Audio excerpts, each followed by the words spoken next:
Welcome to Dialogue, a collaboration between WOSU and OSU's John Glenn College of Public Affairs. I'm Mike Thompson, News Content Director for WOSU Public Media, and I'll moderate our conversation today.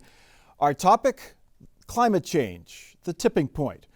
For bad and for good, it has been quite the year for science. We've all learned the hard way how viruses spread. We've been inspired by immunologists and healthcare professionals who have helped mitigate the global pandemic. We've seen safe, effective vaccines developed in record time.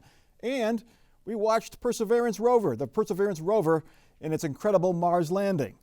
With perhaps a new appreciation for science, our attention turns to the biggest problem of all, our warming planet. The renewed interest in climate change comes as we just completed the second hottest year on record. 2020 was barely cooler than 2016. The Atlantic Ocean had so many hurricanes we ran out of names. The West saw intense wildfires. South America saw a severe drought.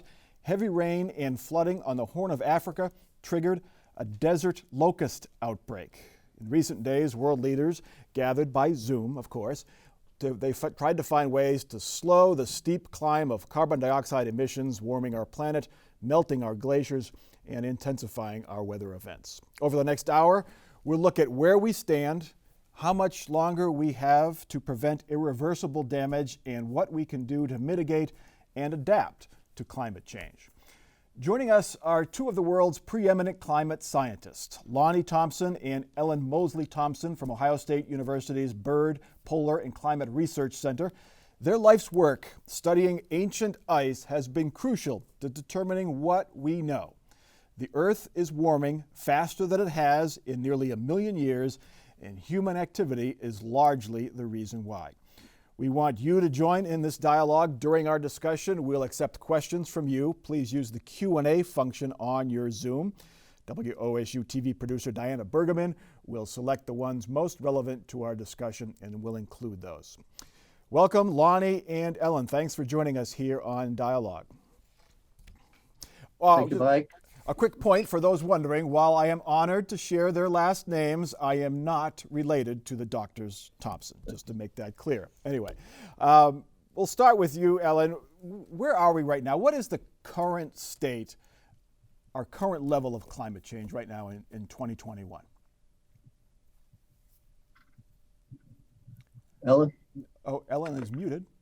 There we go. Yes. There we go. All right. Oh, there we go. Yep. So, well, thank you for asking. Where are we? Well, we are experiencing a warming climate. We talk about global climate change, people use the term global warming, but it's important to realize that when we talk about the Earth warming, we're talking about the globally average temperature on the planet.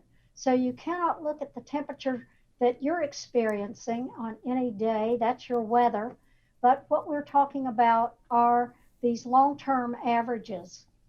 So our Earth has warmed about 1.1 degrees centigrade in the last 100 years. That's about almost 2 degrees Fahrenheit. But it's important to remember that climate change involves much more than temperature.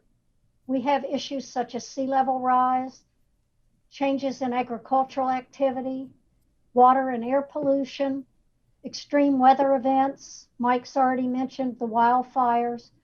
So where we are, let's just say the last 6 years have been the 6 warmest years on record.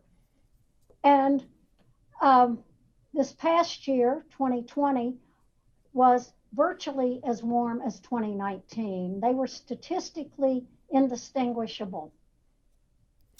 So this creates for us, for human activities, big problems. And the problem is, part of the problem stems from the fact that we have so many people on our planet. We add 92 million people to our planet every year, and 90% of those people join us in underdeveloped countries. So the big issue we have with climate change and the current warming is we know what's driving it in large measure. We have ideas about what we need to do about it, but we have to muster the political and social will to address the issue. Yeah, we'll get to that as the discussion continues. Lonnie, you say that human activity is largely responsible for what we are seeing over the past several hundred years. When you say largely, how much is human activity to blame? Is it 50%, 60%, 75%? And how has that changed over the past since in the industrial age? I think we have to look at the fact that the Earth's climate has always changed. And as a geologist by training, we know there have been times on this planet where we did not have glaciers at all, and sea level was much higher than it is today. So we live on a world where climate change has happened, and then more recently it's driven mainly by orbital forcings on the long term over thousands of years. It's just that recently, because of industrialization, humans have become a big factor, and that's for two reasons. One is simply by the number that we have on the planet, 7.8 billion. Never in the history of our planet have we had so many people depending on a stable climate and food production. And so we've pushed a lot of the different elements in the system to the extreme. So we become more vulnerable. And particularly with the very rapid rise in carbon dioxide and a very rapid rise in temperatures, particularly over the last 50 years.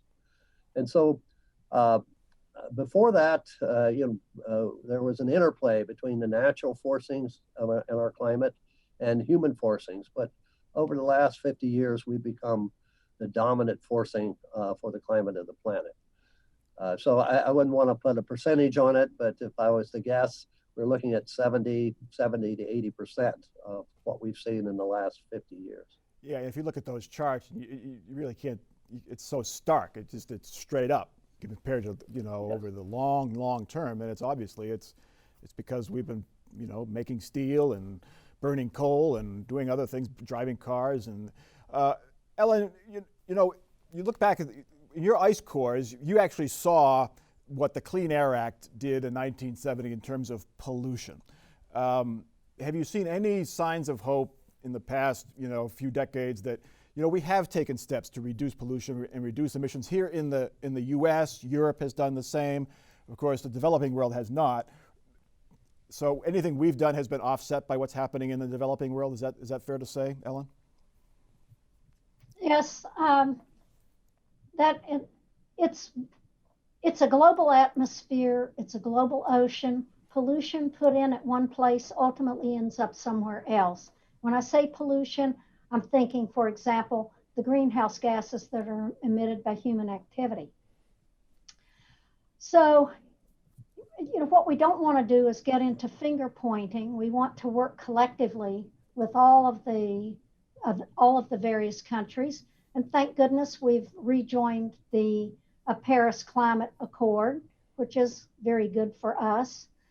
But maybe I'll just stop back for a second and just remind people that the Intergovernmental Panel on Climate Change that has issued a number of reports starting 30 years ago has concluded with over 90% confidence that the warming that we have seen in the second half of the 20th century and now in the 21st century is due to the emission of greenhouse gases and human modification of Earth's surface. Lonnie, 97% of publishing climatologists, climate scientists agree that on climate change and its cause, but 60% of the U.S. population agree on that. 60% is not a bad number, but it's not 97%. How do we get that 60% number up? Well, I think a lot of that has to come with trying to understand people, human beings. And I've spent quite a bit of time over the last 10 years interacting with behavior analysts, people who study us and why we do anything. And I think we can learn a lot about just human beings and why we respond to some things and not to others. But it's the other thing that's become very clear to me. It's not so much the data. You got to have the data to back up in any claims, but it's more about the narrative when it comes to communicating the importance of climate change to all of us and our future. Fortunately, we're in a time now where climate change is no longer in the future. It's actually here and now, and more people are observing this with their own eyes. And humans being humans, when we see it, we believe it. And we're now, unfortunately, also seeing the detrimental consequences of those changes to individuals and to companies. And we all live on this planet, and we have to find a way in which we can operate together. And for this particular issue, this has to be a global effort. Ellen, is it the problem is just too big? I mean, 7.8 billion people, I'm one of 7.8 billion. I mean, what can I do to solve this problem? Is it just that it's so hard for each individual to wrap their head around as to how I personally can reverse this trend, mitigate this trend, slow this trend? Is it this problem is just too big for a lot of people to grasp how they actually can help? Well, I'll jump in and say I am sure that people who study this or read about it and try to educate themselves do get the feeling of being overwhelmed. It is an overwhelming problem, and it's overwhelming for the climate scientists as well. Doesn't mean that it's hopeless, but it does mean, as Lonnie mentioned, it's going to require a concerted effort on the part of virtually everyone contributing to the solutions in the way that they can do that best. And there are a variety of solutions. And we like to say in climate science, there's no silver bullet, but there's lots of silver buckshot. And that means that there is no one thing that any of us can do, no magic wand, but there are lots of small actions that people can take. But there are also big actions that people can take as well when they engage in collective action. So, for example, I teach an honors course here at Ohio State on global climate change. And at the end, I tell my students, after they've learned, 15 weeks, they've heard about climate change and know the subject well, that there are two very important tools that every individual has that they can bring to bear on this issue. And one is the dollar you spend and the vote that you cast. Because if we don't have economic and political will and assistance from not just our government, but the governments of the world, economically, socially, etc., then we won't tackle this problem. Okay. We are welcoming your questions as we continue this conversation. And if you have a question, just use the Q&A function on your Zoom. If you are bashful or somebody else has already asked the question you wanted to ask, you can hit the vote up button and it'll rise to the top in the queue, and we'll try to give those preference if they're relevant to our discussion. Diana Bergman, one of our producers on our brand new science show on WOSU TV, QED with Dr. B. Check it out if you haven't already. It's online at WOSU.org. Diana, what questions do we have? A lot of CO2 questions. So let's go back. Maybe I'm going to piggyback off what you were just talking about. How close are we to a realistic carbon capture program that can significantly reduce the amount of CO2 in our atmosphere? And what kind of programs that are in place right now? Lonnie, you want to take a stab at that one? Well, I would say that I was looking at Microsoft's projection. They plan to become, actually carbon negative by 2030, and part of that is in reducing their emissions, but the other part of it is developing the technology for carbon capture, and certainly there are very bright people working on this issue. But at the same time, we can't depend on that until it actually becomes a reality.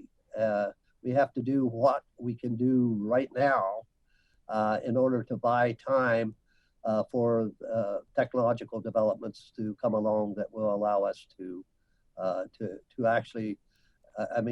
This would be a great solution if we can actually pull the carbon dioxide back out of the atmosphere. What kind of things are scientists looking at? How do we actually do that? How would we? I know it's probably a ways off, and they're still developing this technology, and it might change. But how do you do that? How do you capture carbon out of the atmosphere? And once you capture it, what do you do with it? Well, Mike, you've hit on the big problem. It's all a big problem, but the very important question is, where do you put it? Because CO2, when it's emitted to the atmosphere, stays in the atmosphere for decades to thousands of years.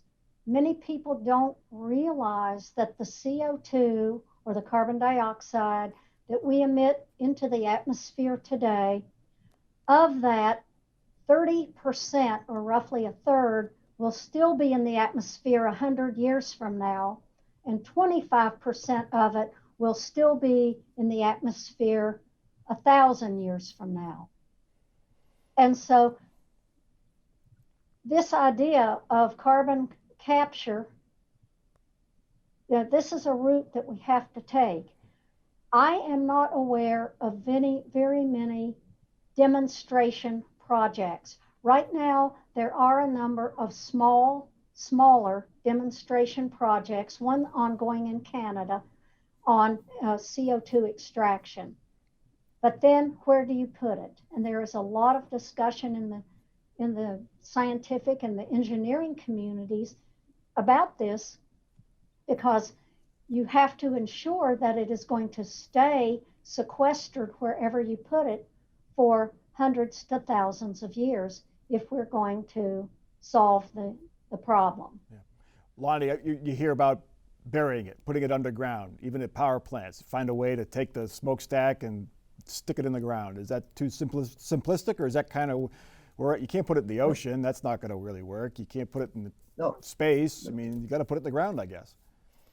Well, I think that the oil industry has developed technology to extract the carbon dioxide that comes up with oil, and then pumping it back into the ground, and it actually increases productivity in a well because of the pressure that puts back into the reservoir. But I think, and I know they do this regularly up in the North Sea, capture that CO2 and put it back in. If you think about it, the Earth has stored oil and gas in these natural reservoirs, and so clearly they do exist. And if you can put the carbon dioxide back into a sealed reservoir, then that's one way to get it out of the atmosphere and out of harm's way as far as life on the planet. Yeah, of course, you have to find a country or a part of the world that's willing to take it and have it underneath their house. That's a whole other issue with zoning and everything else. It's a never-ending problem. You think nuclear waste was a problem. Anyway, getting to this, the climate, the title of this discussion is Tipping Point. I mean, how far away is that? Will there be a tipping point, or is it a spectrum where we can know whatever we do won't be enough? Ellen, is there a tipping point, and how close are we to it? Well, there are actually multiple tipping points, and some tipping points are more severe than others, meaning that they may happen quickly, and the ramifications could be very severe.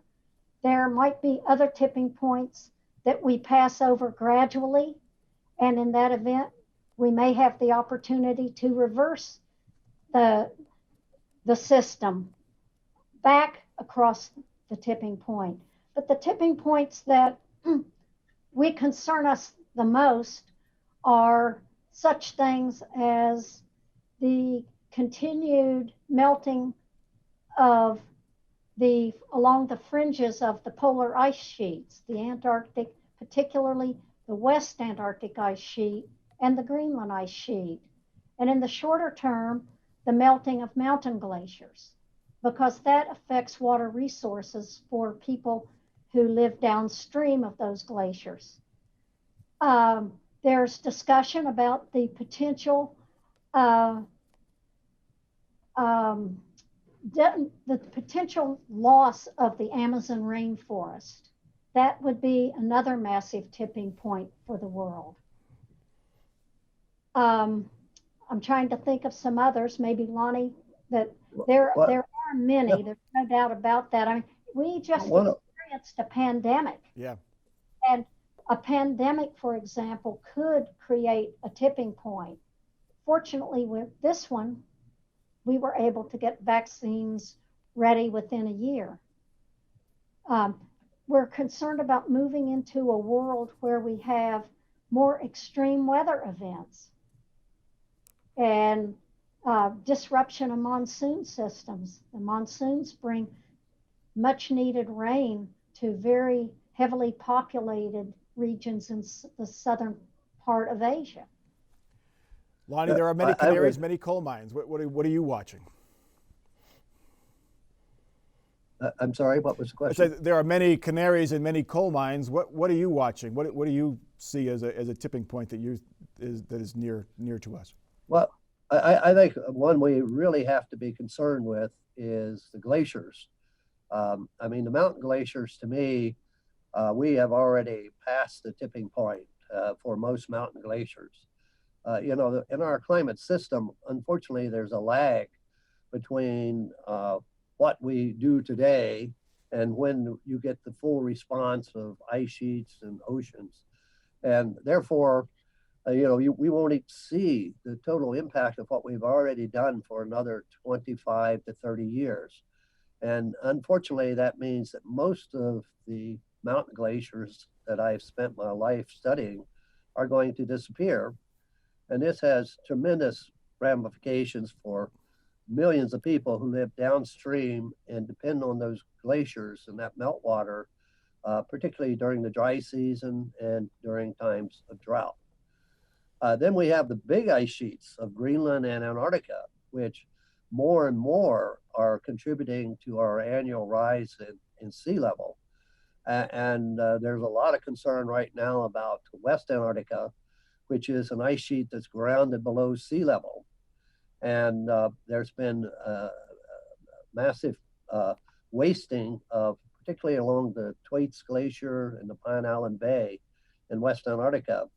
And unfortunately, once you move past the pinning points that keep that ice sheet stable, then the ocean waters will erode the base of this ice sheet, and you could potentially actually have a collapse of the West Antarctic ice sheet, which, you know, there's 5 to 6 meters of water tied up in that ice. And, you know, when we talk about society and human beings, we're really concerned about the rate at which the change takes place.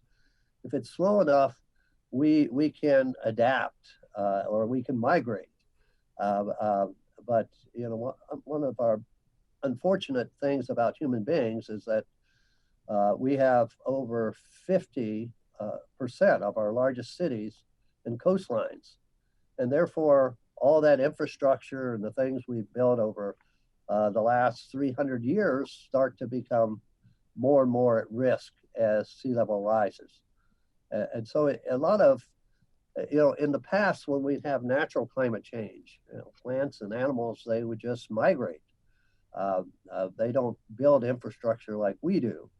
And so suddenly we have lots of risk to a lot of different coastal regions on this planet. Let's have some more questions from our audience. Diana Bergerman. Yeah, so we talked a lot about the impact of climate change kind of around the world, but we have a question here about what about in Central Ohio? Are there examples that we can see of the impact of climate change? Who wants to take a stab at that one? Well, I would say that we do see it in the form of increased precipitation. If we look at our long-term records over the last 100 years here in Ohio, also in extreme events. And, you know, these extreme events have big implications for cities and, you know, your storm sewer supply. I mean, they were developed based on some mean established by past climate. And so when we start getting these extremes and we start having more and more damage, flood damage in cities, and this is and of course for the farmers, these are big issues. Ellen, you might want to add to that. Well, I'm sure that if we had any farmers on the call, they could certainly tell you that they're seeing these differences. And I think Lonnie mentioned the extreme weather. People don't realize how important the timing and the intensity of rainfall is to our farmers, particularly in the spring when they're trying to get their crops into the field. And then later in the season, when we move into the warmer, drier part of the year toward harvest, we have issues there of these intense rainfall that essentially beats the soil so that the water that falls, or the precipitation, the rainfall, can't really percolate in and recharge the soil moisture. So we end up having more runoff. We might have more water, but it's not doing the work that the water needs to do to bring the crops to the point of harvest. I think one of the things that for the layperson is hard to distinguish is between what is weather, what is climate. And one of the metaphors that I have seen is that climate is your personality, but weather is your mood. So you have a cheery personality, but you might be in a bad mood one day. Is that a good metaphor? Is there another metaphor you can use to explain the difference between, you know, a cold snap or a heat wave and what is going on long term? And how do we separate those two? Well, Lonnie and I have one that we use typically in lectures that we give to the general public, and it's called The Dog and the Dog Walker. Everybody loves their dogs. And we have a little diagram that shows a person with a dog on a leash. And the person is going from point A to point B, like this. But the dog is on the leash. And the dog bounces up and down, round and round, runs over here to visit a fire hydrant or, you know, follow the trail of some little animal that it smells. So the climate is moving more gradually, and the dog or the weather is bouncing around. So we can think of the dog walker as the climate. It kind of sets the basic direction in which our climate system is moving, whether we're in a longer term warming trend, a longer term cooling trend, and the dog bouncing all around is the weather. Now for climatologists, they take a 30-year average of temperature and precipitation and some of the other climate indicators as well. And that 30-year mean or 30-year average is called climatology. That gives you the sense of the climate, whereas what we observe from day to day is our weather. Speaking of 30 years, the consensus is we have to get to zero emissions by 2050, which is 29 years from now. Lonnie, is that realistic? And what happens if we don't get to zero emissions, where humans are not contributing to the overall emissions increase in the atmosphere? Well, I think probably to put it into perspective, we just came off of 2020, a pandemic year for the planet. And actually, carbon dioxide in our global atmosphere rose by 2.6 parts per million by volume. So even the economic downturn that caused by the pandemic was not enough to reverse the direction that carbon dioxide has been following ever since Charles Keeling started measuring it back in 1958 in Mauna Loa. And we're now at 414 parts per million by volume. When Charles Keeling started measuring it, it was 315 parts per million by volume in 1958. So unfortunately, when you look at that curve, you see that not only is it rising, it's actually accelerating. And it's generally thought that 2020, the total carbon emissions, industrial emissions, were reduced by about 7% globally. And yet, there's enough activity going on the planet that the total amount increased. So you get an idea of the scale of change that is actually required. And I always have an issue in how do you present this to students, because you in order to make a change, you have to believe that that change is going to make a difference. And clearly, I would say we are at a stage where, in the period of time, I mean, we've been studying this issue of climate for over 40 years now. And I first testified to U.S. Senate in 1992, along with another group of paleoclimatologists on the issues of climate change. And unfortunately, we've continued, and the rate of change has continued to increase. But it's gotten to the point where it is now occurring on a time scale where human beings do respond. We're not very good at responding to something that's going to happen in the future, 10, 20, 50 years out in the future. And that's generally the way climate change had been perceived. But as human beings, we respond on the here and now. And unfortunately, climate change is no longer in the future. We all see it. And because of that, people are now starting to get concerned. And companies are getting concerned. Stockholders are getting concerned. You have to have, there's a risk, a real big risk in climate change. During the period of 2017 to 2019, Swiss Re, which is one of the biggest insurance companies in the world that insures insurance companies, they lost $210 billion a year due to weather-related issues. And that was twice as high as it was 10 years earlier. And so they've kept this record since 1980. And they see the cost that climate change is having on all different areas of human existence. So I think that the realization is not only in the science, but in the fact that people now observe it, and there are consequences that are currently being paid for not having dealt with this issue earlier. But going forward, I do believe we can make a difference. And companies, you look at companies like General Motors, by 2035, they plan to have all electric cars. No more diesel, no more gasoline engines.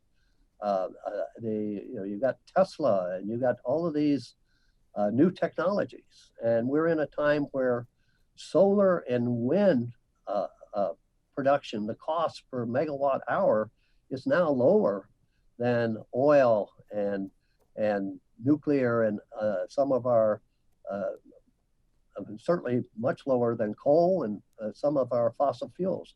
So the technology is coming along, and this gives us hope, and it also gives us a path forward for the future. Let's get to another question from our audience. Diana? Yeah, so you kind of mentioned a couple of these things, but we have a lot of people asking, what are the top 3 to 5 things we as a nation in the U.S. can do to reduce CO2 the most rapidly? We'll start with one. Ellen, what's the number one thing we can do, do you think? Well, that is a very tough question. And because I guess it depends upon who the we are. So if we are talking about the we as individuals, then the things that we can do, big things, might be to engage with our politicians who make essentially the policies that are going to drive the investments in alternative energies, for example, or in clean air. We always talk about temperature, but we also have problems with air pollution, with water pollution, and all of these need to be addressed. So there is no single thing that any one of us can do that's going to solve the problem. It's going to take all of us. But just take the individual. There are many small activities. This is your silver buckshot, that we can all be more attentive to the energy that we consume, how we consume it. Simple things like don't go off and leave your computer sitting overnight, or put your electronics on a power strip so that you can just turn them off when you don't need them. Walk out of a room, turn off the lights. Change out your light bulbs to LEDs. You can save a lot of energy that way. A lot of small things. Because it takes a tremendous amount of energy to generate or produce a pound of beef. A lot less energy to produce a pound of chicken, or even less to produce a pound of rice. What if we change our eating style, our menu? What if we decide that we don't have to have a new certain most shiny object every year? We live in the US a really extravagant lifestyle compared to most of the people.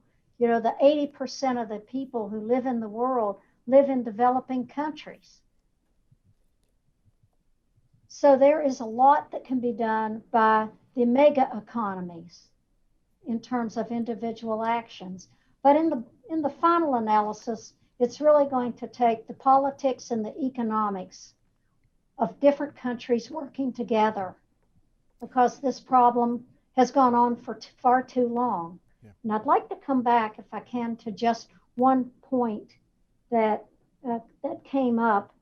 And Lonnie was talking about, well, when sea level rises, we've got so many people living along the coast and people can just migrate. Well, in the United States, we're not that populous. We're the third most populous country, but we have tremendous amount of land. But what do we do with countries that also are coastal countries, such as India, Bangladesh, Pakistan, etc.? And sea level rises, where do those people go? Yeah. Because most countries aren't opening their borders to what we would call environmental refugees. That's another big issue.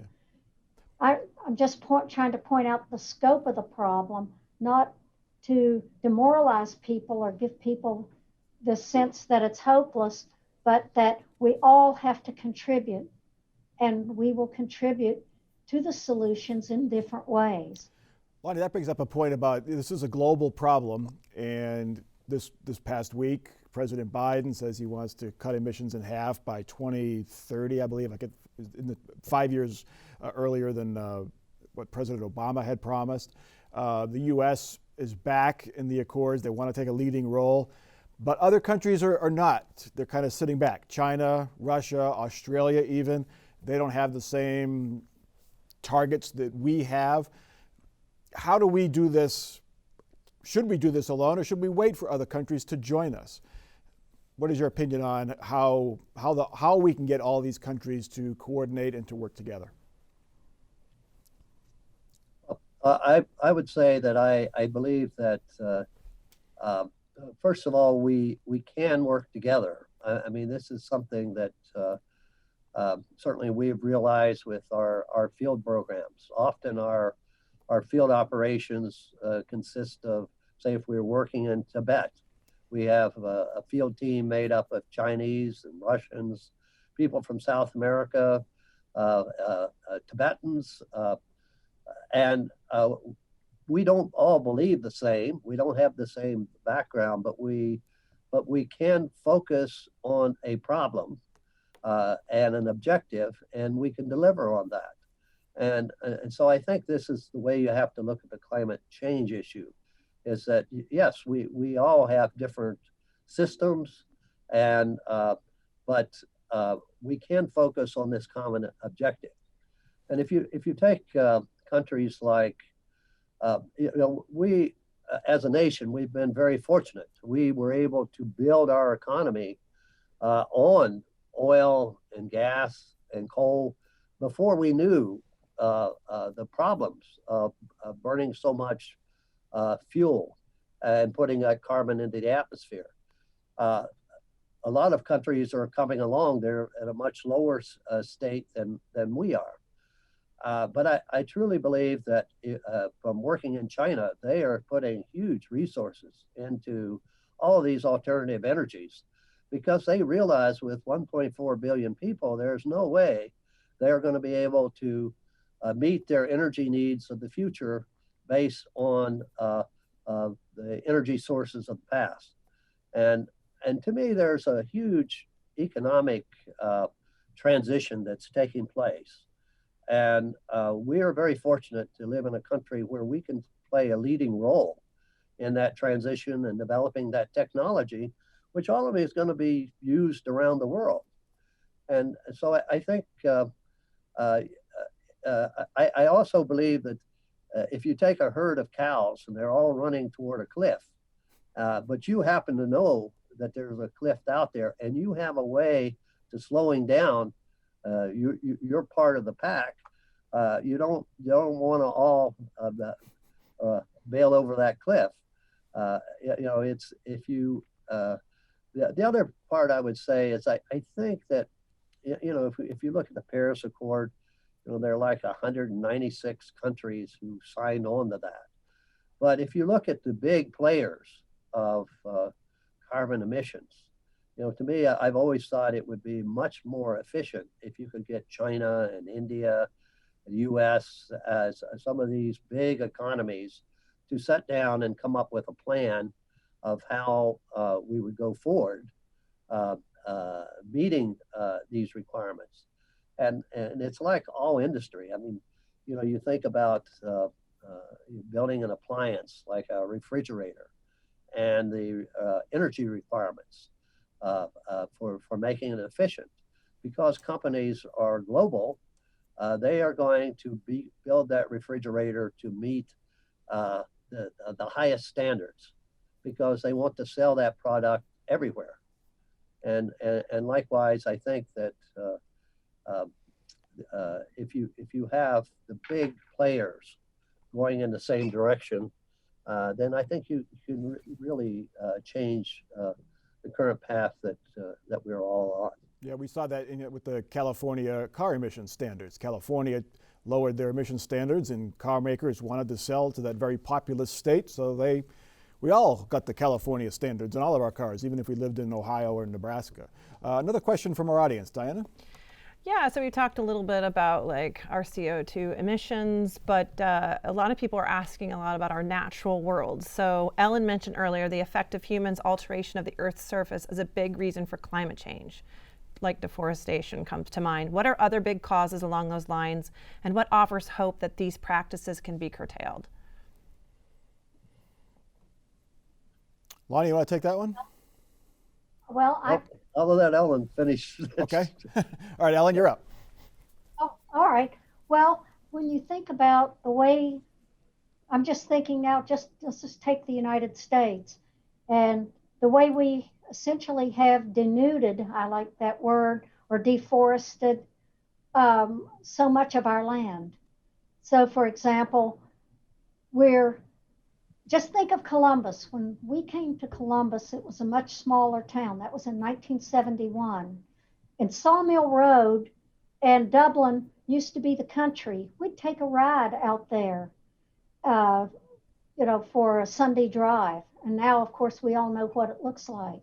So the type of activities like you know, taking plowing up our fields, our meadows, deforesting, and turning that into parking lots.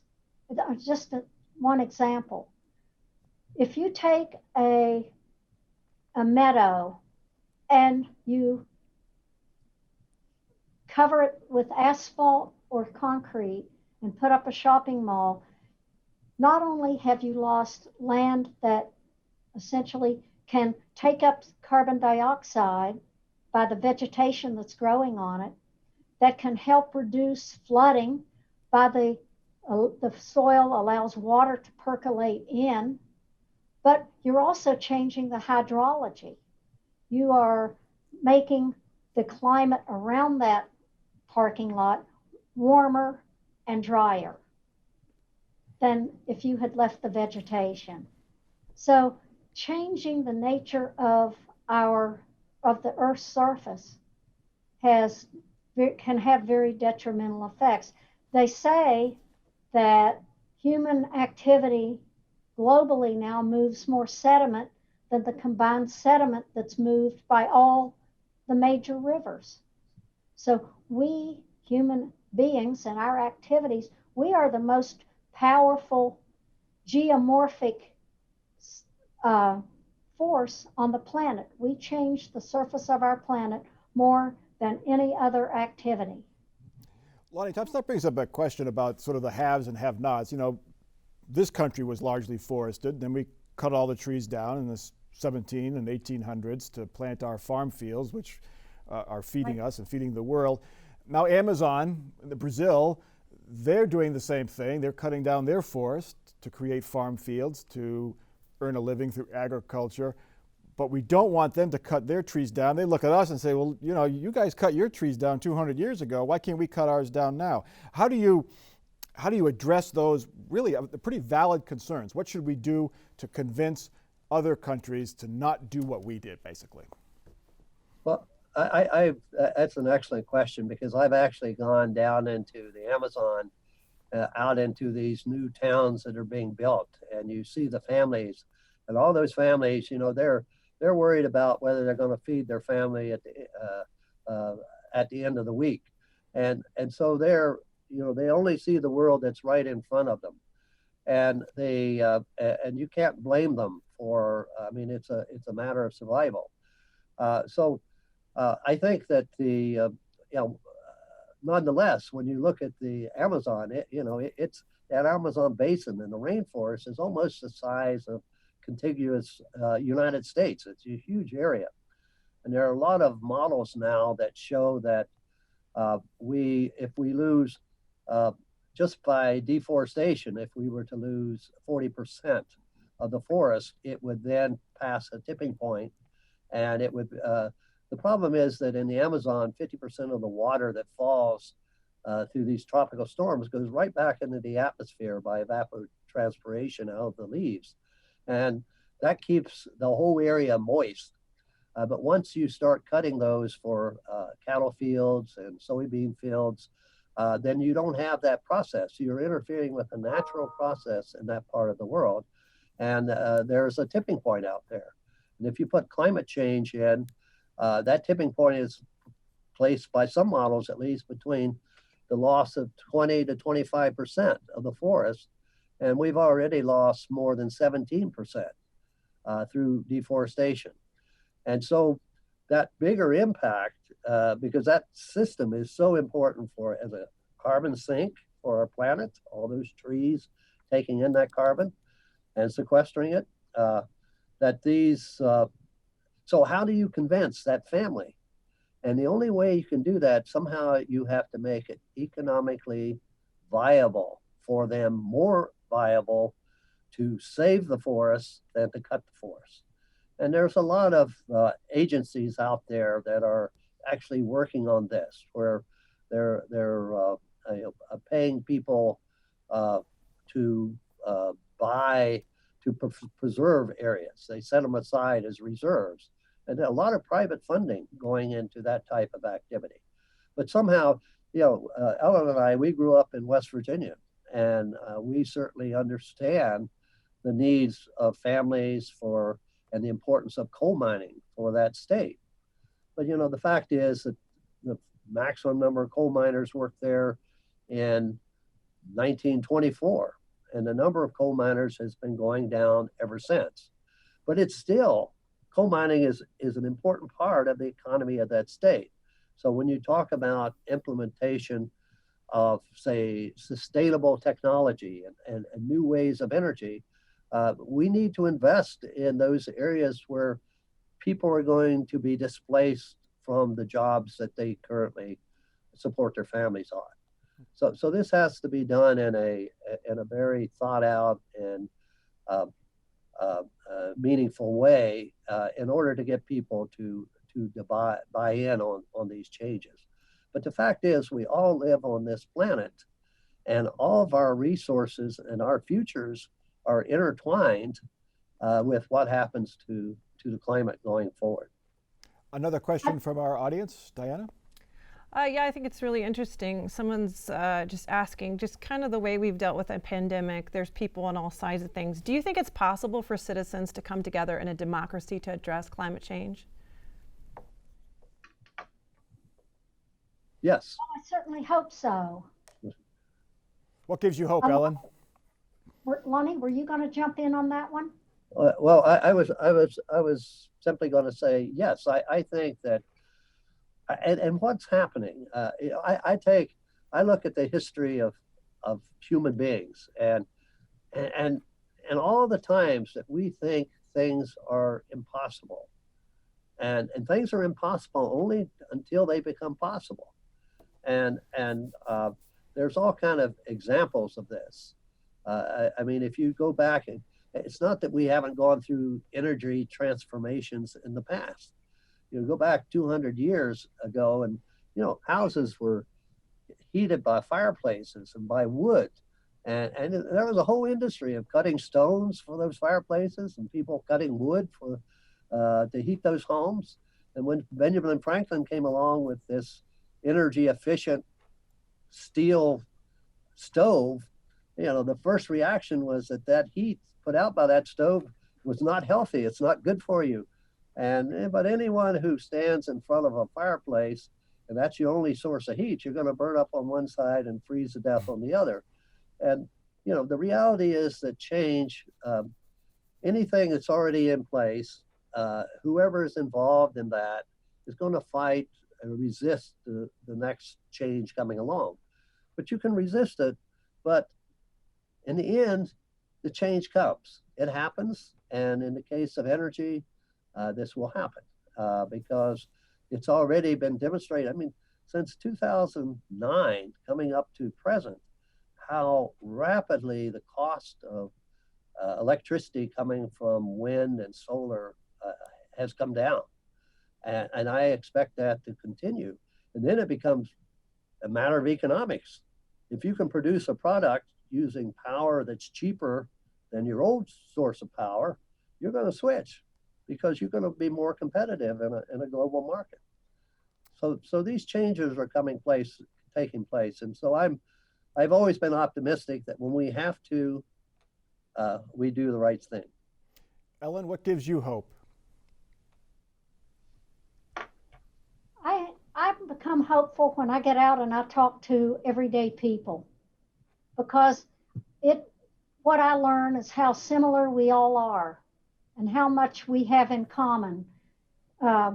We are passionate about the same things: our families, our general well-being, education for our children.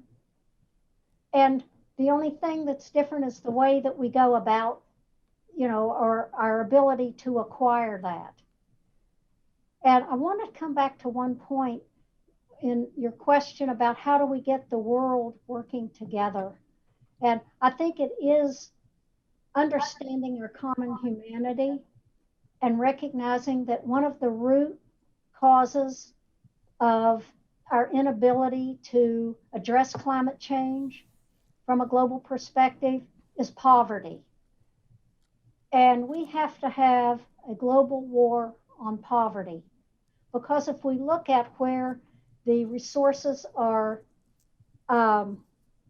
misused, we were talking about that, for example, in the Amazon, or there are resources elsewhere, or the US, when we were denuding we were deforesting the forests that used to cover most of the eastern part of the US. It was poverty. People needed resources. And what we have to do is help lift people out of poverty. We have to share resources. We have to provide technology. We have to allow countries to leapfrog technology. Like Lonnie's talking about the development of technology. But in Tibet, you didn't see any phone lines go up. They went straight from no phones to cell phones. And we were talking about the nuclear, the fact that the Chinese are building so many nuclear power plants. I just read in Forbes, they're planning hundreds of nuclear power plants, and they're all these phase 3 plants that were actually, the technology was developed right here in the US. And so we have to share our technology with other countries and allow them to not make the mistakes that the United States and England and the more developed countries made over the last few centuries. All right. But if we don't address the poverty issue, the fact we've got 1.5 billion people on the planet with no access to reliable electricity, we have to electrify the world. But that takes energy, and we have to do it in a different way. We have to start looking at energy as a different type of commodity and get that deployed however we can in areas where it is most desperately needed. Because people will destroy their environment if that is their only way to feed their family, clothe their family, and have some reasonable level or standard of living. All right. It's a big problem, but what gives me hope is that we have folks like Lonnie Thompson and Ellen Mosley Thompson who are out there every day working to bring this message, to have dialogues with people like the folks who are joining us here today. And we really appreciate your work on this, and we appreciate you taking time out of your busy schedules and joining us today. We hope you can get back on those mountains and on those glaciers soon as the travel restrictions are lifted and you can get back to doing your good work out in the field as well as in your lab. But thank you for both of you very much for joining us here today.